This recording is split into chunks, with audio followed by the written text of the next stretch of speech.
ఈ దాడి చేసిన వాళ్ళ మీద అతని భార్య కంప్లైంట్ చేసింది. అందులో సోను కుమార్, రంజన్ కుమార్, సచిన్ కుమార్, శ్రీకుమార్, సికందర్ యాదవ్ ఇట్లా చాలామంది ఉన్నారు. మొత్తం 13 మంది దాడి చేసినట్టు పోలీసులు తెలుసుకొని 13 మంది మీద కేసులు పెట్టారు. ఒక 6గురిని అరెస్ట్ చేశారు తర్వాత క్రమంలో. అయితే అతని భార్య వాళ్ళ మీద కంప్లైంట్ చేసి తన సొంత ఊరికి వచ్చినప్పుడు సొంత ఊరు ఆ గ్రామ ప్రజలు కూడా ఈమెను బెదిరించారు అలా కేసు పెట్టడం విషయంలో. అంటే హిందువుల మీద కేసు పెడతావా అని ఆమెను బెదిరించారు.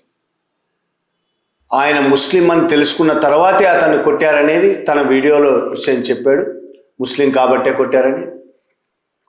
ఆ మొత్తం ఉన్న వాళ్ళందరూ హిందువులే. కొట్టడానికి అక్కడ వేరే కారణాలు ఏమీ లేవు.